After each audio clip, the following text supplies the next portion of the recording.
میرے آقا کا فرمان ہے حضور سرور کونین صلی اللہ تعالی علیہ وسلم کا، جو فجر کی نماز کے بعد، کس کی نماز کے بعد؟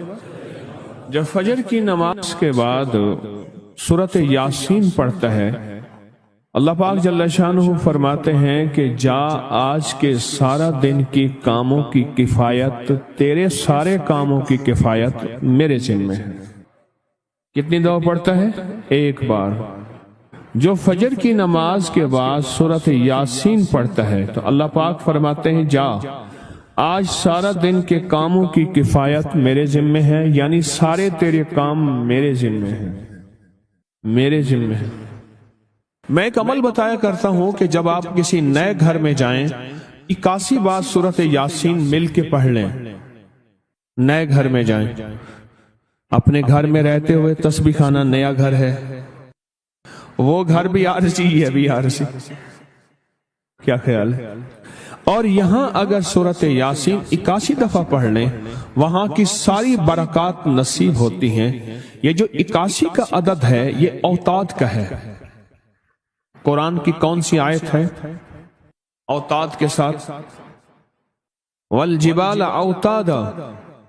اوتاد عربی زبان میں میخوں کو کہتے ہیں، ہم نے پہاڑوں کو میخیں بنا دی ہیں۔ اوتاد، جو بندہ 81 دفعہ سورۃ یاسین جو مجمع مل کے پڑھ لے، 81 اوتاد کہ پہاڑوں کو ہم نے میخیں بنا دیا، جس کی وجہ سے زمین کھڑی ہے، جس کی وجہ سے۔ اسی طرح نظام عالم جو کھڑا ہے اوتادوں کی وجہ سے ہے۔ اوتادوں کے اوپر پھر درجات ہیں بہت زیادہ، قطب ہے، قطب عالم ہے، پھر ابدال ہیں، پھر غوث ہے۔ یہ نظام ہے، روحانیت کے حکمران ہیں، یہ روحانیت کے عہدے ہیں۔ جو مجمع مل کے فجر کی نماز کے بعد 81 دفعہ سورۃ یاسین پڑھے، آپ تو 81 سے زیادہ پڑھ چکے ہیں، سوچیں، کئی 81 پڑھ چکے ہیں، بہت بڑا مجمع ہے ماشاءاللہ۔ 81 دفعہ سورۃ یاسین مجمع مل کے پڑھے اور مخلصین کا مجمع ہو، یہ شک ہے کہ مخلصین ہیں یا نہیں ہیں۔ مثلا آپ جائیں اور آپ جا کے کہیں سے بندے اکٹھے کر کے لائیں اور انہیں لاکھ مخلص ہونے کا 1 گھنٹے کا گھوٹا لگائیں اور ان سے بات کریں، پھر بھی شک ہے مخلصین ہیں یا نہیں ہیں۔ اور یہاں الحمدللہ آپ سارے مخلصین بیٹھے ہیں، کہیں الحمدللہ۔ اللہ کے لیے آنے والا مخلص ہے، اللہ کے لیے رہنے والا مخلص ہے، اللہ کے لیے بیٹھنے والا مخلص ہے۔ جب مخلص ہوں اور 81 دفعہ سورۃ یاسین پڑھیں تو فرمایا اللہ جل شانہ اس کی جگہ کے لیے ایک لفظ ہے، رب ادخلنی مدخل صدق واخرجنی مخرج صدق واجعلنی من لدنک سلطانا نصیرا۔ اس کا مفہوم یہ ہے، آیت کا ترجمہ اب میں مفہوم بیان کر رہا ہوں۔ اے میرا مولا، میرا یہاں آنا، ادخلنی مدخل صدق واخرجنی مخرج صدق، میرا رہنا، میرا جانا، میرا آنا، میرا بیٹھنا، اے سخی آقا اس کو ایسے بنا دے جیسے تیری بارگاہ میں کوئی بادشاہ ہوتا ہے، کوئی سلطان ہوتا ہے اور کوئی بڑا ہوتا ہے، اور تو اس کے لیے کیا مسندیں بچھائے گا اپنے خزانے غیب میں، جو تیرے خزانے میں بادشاہ، جنت کا ہر جنتی بادشاہ ہوگا، ہر جنتی بادشاہ ہوگا، اس کے لیے قالین ہوں گے، اس کے لیے نعمتیں ہوں گی، اس کے لیے انعامات ہوں گے اور اس کے لیے حیرت انگیز برکتیں ہوں گی۔ فرمایا جو 81 دفعہ پڑھے گا اللہ کے خزانوں میں، اس کا شمار بادشاہوں میں ہوگا۔ جو 81 دفعہ سورۃ یاسین پڑھتا ہے اس کی چاہت سے ملتا ہے، ضروری نہیں وہ کہے۔ اس کو گہرائی سے سوچیں، اس کو پھر سوچ کے سوچیں۔ جو 81 دفعہ سورۃ یاسین پڑھتا ہے اس کی کس سے ملتا ہے؟ چاہت سے ملتا ہے، وہ جو چاہتا ہے اللہ دے دیتا ہے۔ فجر کی نماز کے بعد 81 دفعہ سورۃ یاسین پڑھنے سے اللہ اس کی چاہت کے مطابق دے دیتا ہے۔ حضرت گیسو دراز بندہ نواز ایک بزرگ گزرے ہیں، بہت بڑے اللہ والے تھے، ان کی زلفیں تھیں گیسو دراز۔ ان کا معمول تھا کہ ان کی خانقاہ میں روزانہ 81 دفعہ سورۃ یاسین پڑھی جاتی تھی۔ اور پھر دعا مانگی جاتی تھی. جتنے افراد ہوتے تھے 81 ہوتے تھے, تھوڑے ہوتے تھے, آپس میں تقسیم کر کے فجر کے بعد سورۃ یاسین پڑھتے تھے اور پڑھنے کے بعد پھر دعا مانگتے تھے. اور ایک بات اللہ سے کہتے تھے کہ اللہ یا اللہ ان پڑھنے والوں اور ان پڑھنے والی کی 81 نسلوں کو اے اللہ نہ محتاج بنانا, نہ فقیر بنانا, نہ منگتا بنانا اور نہ اپاہج بنانا.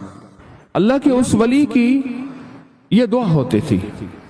اور سورۃ یاسین کتنی دفعہ پڑھی جاتی تھی ہیں جی؟ 81 دفعہ سورۃ یاسین پڑھ کے دعا مانگتے تھے.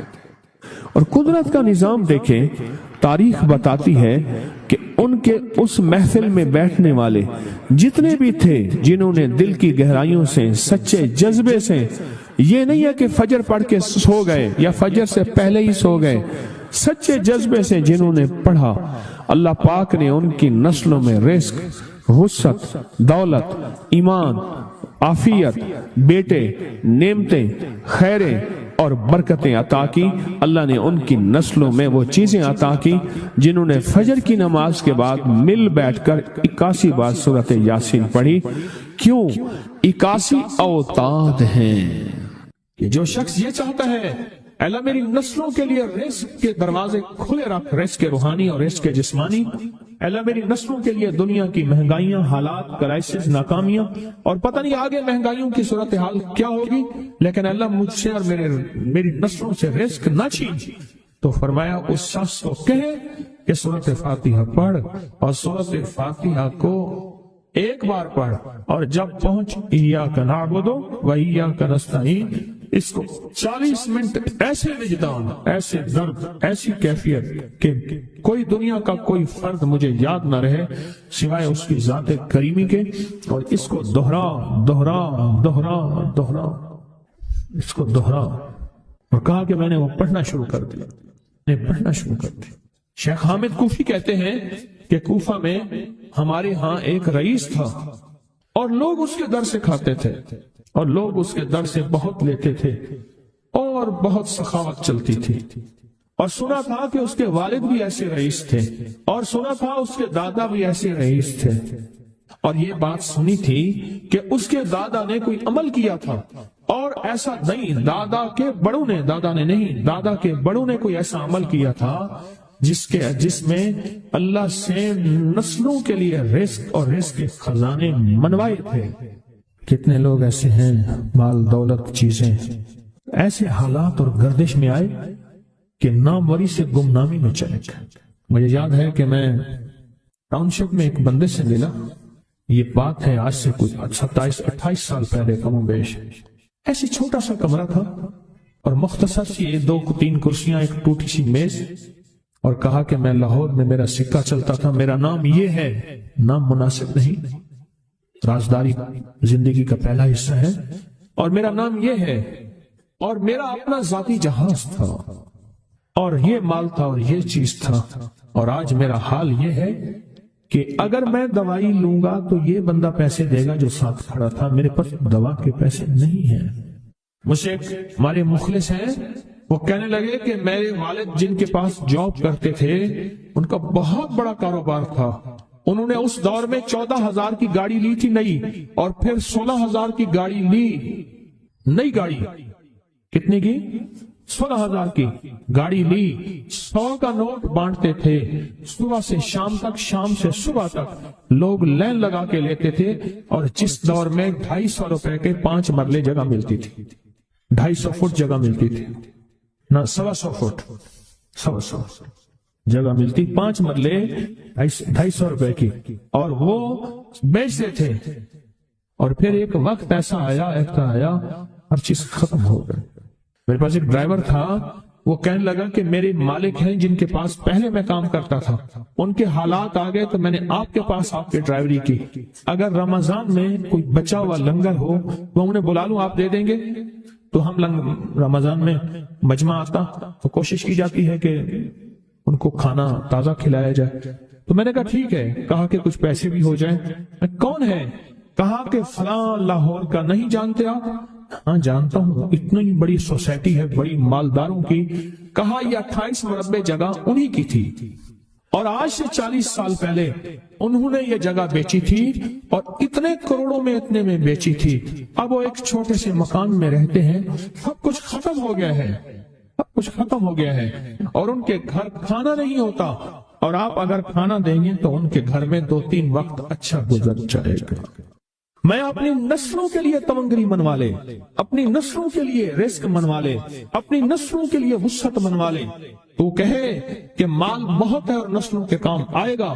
مال رکھنا جائز ہے, حلال جائز ہے, لیکن یہ شرط نہیں ہے کہ وہ رہے گا یا نہیں رہے گا. یہ میری ساتھ چوک ہے, یہاں کرتبہ چوک, یہاں 2 پلازے مجھے بندے نے بتائے. اب اس کے نہیں ہیں, کہا یہ اور یہ اس بندے کا ہے, فلان نام کے بندے کا, اور اس کا آج کچھ نہیں رہا. اب وہ جس کسائی سے گلبرگ میں ہے, یہاں لاہور میں, جس سے بہت منو گوشت آتا تھا اور بڑے بڑے رئیس دعوتیں پکتی تھی, چپ کر کے جاتا ہے اور وہ کچھ پیسے اس کی مٹھی میں ڈال دیتے ہیں اور وہ اس سے زندگی کا گزر بسر ہوتا ہے. میں یہاں لاہور میں فیروز پور روڈ پہ ایک جگہ گیا تو انہوں نے وہ جگہ پہ کھڑے ہو کے دکھایا, وہ سامنے جو بنگلہ ہے, میں نے کہا وہ تو محل ہے. کہہ رہے یہ اس بندے کا ہے. اب ایک کمرہ اس کو ہم نے دیا ہوا ہے اور وہ بنگلہ, وہ محل, وہاں وہ کھڑکی اس طرف کی بند رکھتا ہے کہ میری نظر اس پہ نہ پڑے. وہ سب کچھ اس سے چھن گیا ہے. سنیں, یاد رکھیں, جو اللہ کے خزانوں سے ملتا ہے وہ تیری جیب سے جا نہیں سکتا. وہ دنیا کی جیبوں اور مالوں سے جو ملتا ہے وہ تیری جیب میں رہ نہیں سکتا. یہ جو عمل ہے نا, نسلوں کے لیے رزق منوانا, برکت منوانا, نسلوں کے لیے رزق منوانا, نسلوں کے لیے برکت منوانا, یہ جو عمل ہے, بس اب میں نے آپ کو عرض کیا نا کہ آپ پوچھیں کتنے دن کریں گے. میں نے کہا دل خود بولے گا, من خود بولے گا, اندر خود بولے گا. میں نے آپ کو کچھ واقعات سنائے ہیں, بڑی بڑی ہستیوں کے واقعات, بڑی بڑی ہستیوں کے واقعات. یہ اس میں سعودی عرب مکہ مکرمہ میں ایک جگہ ہے, اس کا نام خالدیہ ہے سوسائٹی. میں وہاں ایک عرب سے ملا, شیخ ابو ترکی اسے کہتے تھے. تو اردو عربی تو مجھے آتی نہیں, بس تھوڑی بہت ایسے شد بدھ ہے. تو وہ تھوڑی ہی دیر میں کہتے تھے, ایسے اٹھتے تھے نا, کہتے تھے اللہم ایاک نعبد و ایاک نستعین. میری ان سے چند ملاقاتیں ہیں. بوڑھے تھے, بابے تھے, کہ ان کے بڑے آئے تھے, اصل میں خلافت عثمانیہ تھی تو ان کے بڑے ترکیہ سے آئے تھے, تو پھر مکے میں رہتے تو وہیں کے ہو گئے. ان کا جو خادم تھا وہ اردو بولنے والا تھا اور انڈیا کا تھا, اس سے میرا تعلق تھا.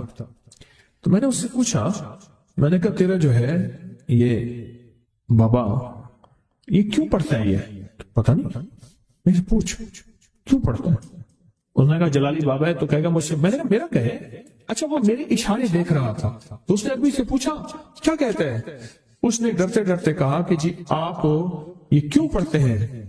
تو بڑا خوش ہو گیا, کہنے لگا پہلا بندہ ہے جس نے مجھ سے پوچھا, آج تک کسی نے پوچھا نہیں, پہلا بندہ ہے جس نے مجھے یہ پوچھا ہے. کہا جب ہم چھوٹے تھے ہمارے پاس بہت غربت تھی اور تنگ دستی تھی, تو میرے والد ہمیں بٹھا لیتے تھے اور ہم سورۃ فاتحہ پڑھتے تھے, اور جب پہنچتے تھے نا ایاک نعبد و ایاک نستعین پر, تو پھر اس کو میرے والد کہتے تھے دہراؤ, بہت زیادہ پڑھو, بہت زیادہ پڑھو, بہت زیادہ پڑھو, بہت زیادہ پڑھو. کام پڑھتے تھے, بہت زیادہ پڑھتے تھے, بہت زیادہ پڑھتے تھے. اور کہا میرے والد پھر دعا کرتے تھے اور ہم آمین کہتے تھے, اور میرے والد کہتے تھے چلو مبارک ہو, ہمیں جو ہے اللہ پاک وہ فلاں چیزیں, وہ حلاوے, وہ چیزیں کھلائیں گے. کہہ رہے ابے کو دیکھتے تھے, ابا جی ہمارے پاس تو پیٹ بھر کے روٹی نہیں ہے, آپ کہتے ہیں اللہ وہ کھلائے گا, وہ کھلائے گا. اور ابا ایسے خوش ہو جاتا تھا. کیوں؟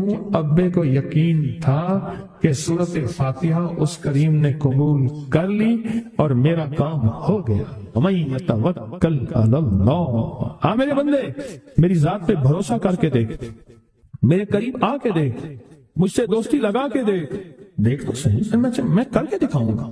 حضور سرور کونین صلی اللہ تعالی علیہ وسلم کا فرمان ہے, انس بن مالک کی روایت ہے کہ لوگوں سنتے ہو جو شخص اس چیز کے سے متعجب ہو کر, سنیں غور سے سنیں, انہوں نے فرمایا لوگوں سنتے ہو جو کسی شے سے متعجب ہو کر لا الہ الا اللہ کہتا ہے اللہ ہر حرف کے مقابلے میں ایک ایک درخت پیدا کر دیتے ہیں جس کے اتنے پتے ہوتے ہیں جتنی دنیا میں دن، اور ہر پتا اس کی قیامت تک کے لیے اس کے لیے مغفرت کرتا ہے اور تسبیح پڑھتا ہے۔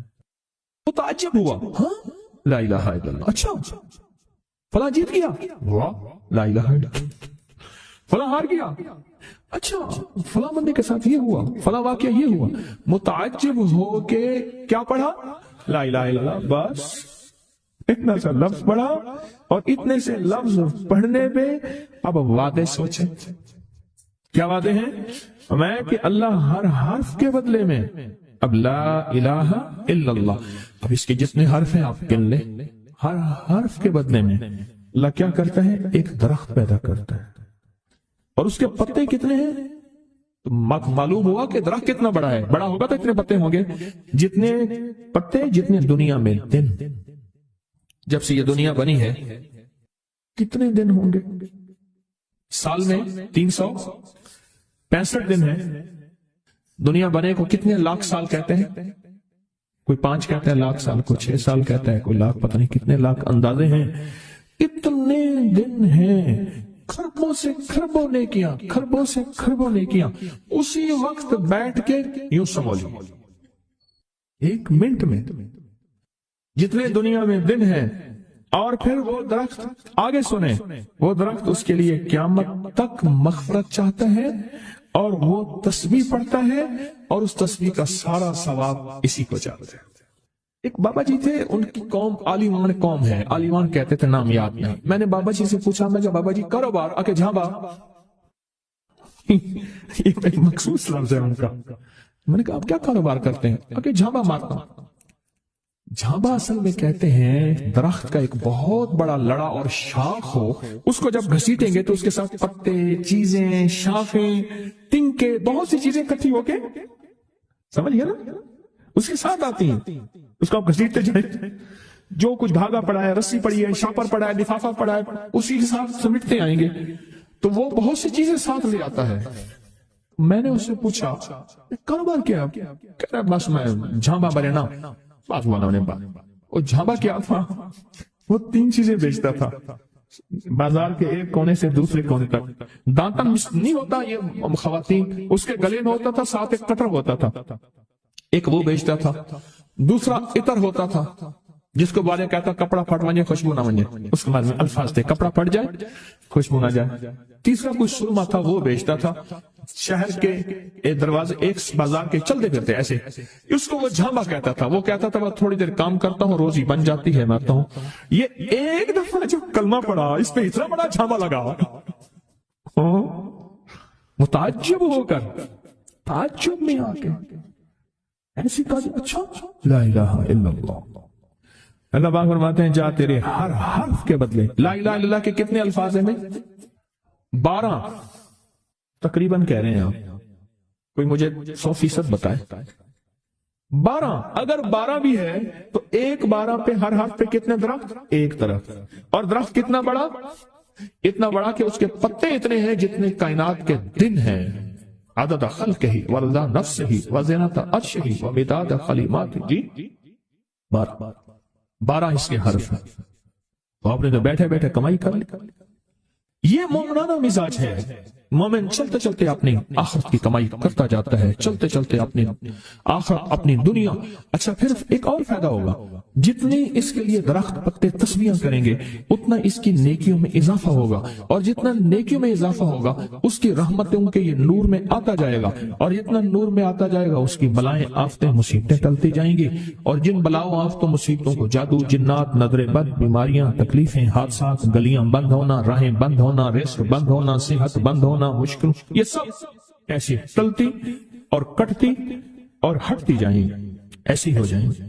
فرمایا کہ ایک شخص نے عرفات میں وقوف کیا، اس کے ہاتھ میں 7 کنکریاں تھی، اس نے کنکریوں سے مخاطب ہو کے کہا، اے کنکریوں تم میری گواہ ہو اس بات کی کہ اللہ کے سوا کوئی معبود نہیں، اور اس کے محمد صلی اللہ علیہ وسلم اللہ کے رسول ہیں۔ اپنے ہاتھ سے انہیں پھینک دیا۔ اس رات دیکھتا ہے کہ قیامت قائم ہے، اس کے گناہ نیکیوں سے زیادہ ہیں، اور پر خدا نے اس کو دوزخ میں لے جانے کا حکم دیا، لیکن دیکھا تو ان کنکریوں نے دوزخ کے دروازے بند کر دیے۔ سارے دوزخ کے محافظ کارکن جمع ہو گئے، ایک پتھر کو ہٹانے پہ، پر وہ کنکری کا پتھر اتنا بڑا پتھر بن گیا کوئی ہٹا ہی نہیں سکتا، اور عاجز آ گئے، پھر لوگ اس کو عرش کے نیچے تک پکڑ کر لے گئے، یہ پتھر بھی سفارش کرتے ہوئے اس کے پیچھے پیچھے ہو لیے، پھر آخر اللہ نے اس کو جنت میں جانے کا حکم دیا، تو پھر یہ سارے پتھر جنت کے دروازوں میں آگے جا پہنچے، اور ہر پتھر کہنے لگا اے اللہ میری طرف سے اس کو جنت میں داخل کر، ہر پتھر سفارشی بن گیا۔ ہے کہ جو بندہ سارا دن ذکر کرتا ہے، جو درخت ہوتا ہے وہ اس کے لیے قیامت کے دن گواہی دے گا، پہاڑ ہے وہ گواہی دے گا، پتھر ہے وہ گواہی دے گا، زمین ہے وہ گواہی دے گا، حتیٰ کہ یہاں تک فرمایا کہ وہ پہاڑ جھومتا ہے، وہ جگہ جھومتی ہے جہاں اللہ کا ذکر ہوتا ہے اور جھومتی ہے، اور دوسرے پہاڑوں دوسری جگہوں پہ فخر کرتی ہے کہ مجھ پہ وہ بندہ آیا ہے جو اللہ کو یاد کر رہا ہے، حتیٰ کہ جو بندہ اللہ کو یاد نہیں کرتا چیونٹیاں اس کی منتیں کرتی ہیں، کیڑے مکوڑے سانپ مچھلو مچھلیاں اس کی منتیں کرتی ہیں، اللہ کو یاد کر لے ورنہ عذاب آئے گا، عذاب میں جہاں تو رگڑا جائے گا وہاں ہم بھی رگڑے جائیں گے۔ ایک صاحب میرے پاس آنے لگے، ہمارے گھر کی دوسری تیسری گلی میں ان کا گھر تھا، تو ان کی بڑی ہمشیرہ تھی، بہت نیک تھی، بوڑھی ہو کے فوت ہوئی، شادی بھی نہ ہو سکی، تو وہ پڑھاتی تھی بچوں کو، تو میں ان کے ہاں جاتا تھا، پڑھتا نہیں تھا، جاتا تھا، ہمارے ایک بچہ ہوتا تھا، کبھی اس کی تختی دینے کبھی اس کا قاعدہ دینے میں جاتا تھا، یہ جب بھی غسل خانے میں ہوتے تھے اندر سے گانے کی آوازیں آ رہی ہوتی تھی۔ اللہ نے نظام بدلا، بہت سالوں کے بعد تسبیح خانے کی نسبت ملی، اور تسبیح خانے کی نسبت کے بعد ہر وقت ذکر ہے۔ میں نے ایک دفعہ کہا آپ گاتے ہوئے جو ہے غسل خانے میں گاتے تھے، ایسی آنکھیں کھول کر لگے کہ مرشد واقعی آپ کو کشف ہوتا ہے۔ میں وہ کشف نہیں ہے، میں تیری ہمشیرہ کے پاس کبھی تختی دینے آتا تھا، پلانی پڑتا تھا کہ ہاں، میں کہ تجھے گاتا ہوں میں دیکھتا تھا، اور میں کہتا تھا یا اللہ اندر تو ساری ظلمت ہوتی ہے اور یہ اندر گاتا ہے۔ کہنے لگا، رونے لگا، کہنے لگا بس وہ میں اب تک بھی گاتا تھا، لیکن جب سے تسبیح خانے کی نسبت ملی اور جب سے تسبیح خانے کی، اب تو میری زبان ہے، اور کوئی پل ایسا نہیں کہ اس کا نام نہ ہو، اس کی یاد نہ ہو، کلمہ درود نہ ہو، ذکر استغفار نہ ہو، کوئی مسنون دعا نہ ہو، کوئی وظیفہ نہ ہو، کوئی ورد نہ ہو۔ اب تو عالم یہ ہے، ہر پل آفات آ رہی ہیں، مصیبتیں آ رہی ہیں، اس لیے فرمایا جب مرغ بانگ دے تو وہ دعا پڑھو، اللہم انی اسألک من فضلک، اے اللہ اپنے فضل کا تجھ سے سوال کرتا ہوں۔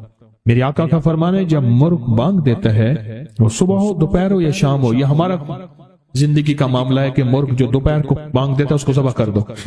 ایک دو بندے نے ذبح کر دیا کہ لیجیے دوپہر کو بانگ آنے لائی، تو اس کی وجہ سے پھر مصیبتیں آتی تھی، اس کو ذبح کر دیا۔ میں نے اس کو کہا، جب فرمان سنایا تو پریشان ہو گیا، میں نے کہا آقا کا فرمان ہے میرے کملی والے کا، سرکار نے فرمایا جب کوئی عرش سے رحمت کا دروازہ کھلتا ہے مرغ وہ دیکھتا ہے، رحمت جب بھی کھلتی ہے مرغ، اس لیے میں گدھے کی آواز ہو، گدھے کی آواز تو اس پہ اعوذ باللہ من الشیطان الرجیم پڑھو، میں وہ جس وقت عذاب کا، بلا کا، مصیبت کا دروازہ کھلتا دیکھتا ہے وہ پڑھتا ہے۔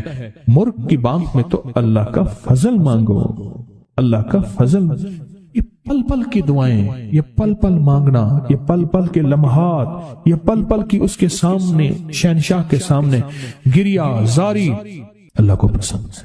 پھر اللہ پاک مرغ کو دکھاتا ہے یہ رحمت کا دروازہ کھلا ہے، اور رحمت جا، یہ وہ بندہ ہر وقت میرا نام لیتا ہے، اس کے گھر پہ برس، اس کی نسلوں پہ برس، مولا کیا برسوں، رزق برس، صحت برس، عزت برس، شان و شوکت برس، وسعت برس، خیریں برس، حفاظتوں کا نظام برس۔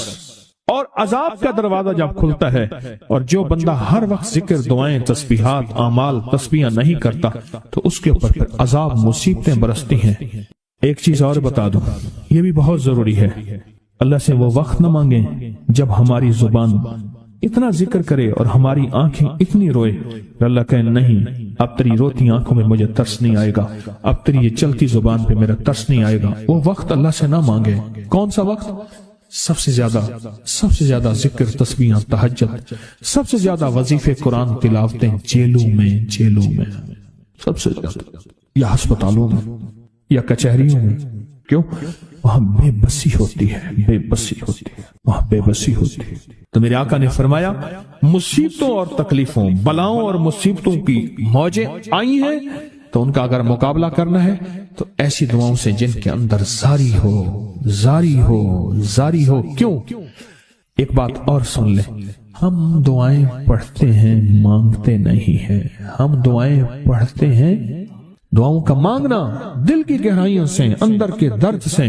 وہ تیری جو بھی زبان ہے، ہندی ہے، سندھی ہے، وہ دنیا کی کوئی بھی زبان ہے، اس زبان کو رب جانے، رب کے فرشتے جانے، اور اللہ اس پہ مہریں لگاتا ہے۔ پھر